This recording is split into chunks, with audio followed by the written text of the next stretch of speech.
তোমার রুমে AC temperature হচ্ছে 16।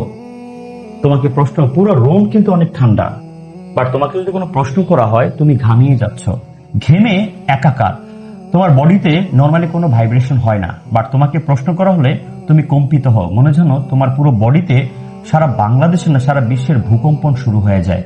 তাই এই ভূকম্পন থেকে তুমি যদি মুক্ত হতে না পারো তাহলে তোমার সফলতা তোমার লাইফ থেকে চিরবিদায় নেবে। তাই যদি তুমি সফলতাকে আঁকড়ে ধরতে চাও, ভয়কে দূর করতে চাও, তাহলে সফলতার শীর্ষস্থানে তুমি উপনীত হতে পারবা। সেটি কি? দেখো, সেটি হচ্ছে প্রশ্ন করতে লজ্জা পেও না।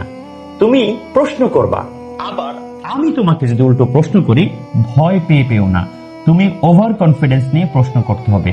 একবারে তুমি যদি কোনো প্রশ্ন না পারো সেটাও স্মার্টলি বলতে হবে, তুমি কোনো প্রশ্নের অ্যান্সার পারো সেটাও স্মার্টলি বলতে হবে। তাহলে কোশ্চেন অর্থাৎ প্রশ্ন করতে হবে, এটা তোমার বড় ধরনের একটা যোগ্যতা এবং সফলতার অন্যতম একটা মাপকাঠি।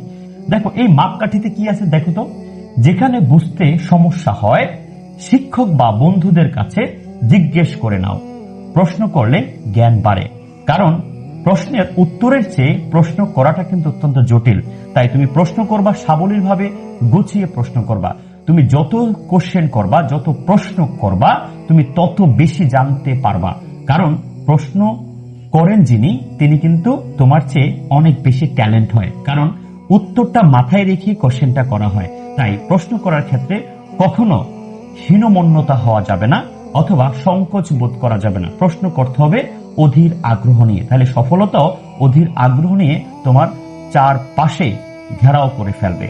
সো মাই ডিয়ার স্টুডেন্টস, প্রশ্ন করতে কখনো লজ্জা পাওয়া যাবে না, তাহলে সফলতা তোমার কাছ থেকে দূরে যাবে না। ধন্যবাদ সবাইকে।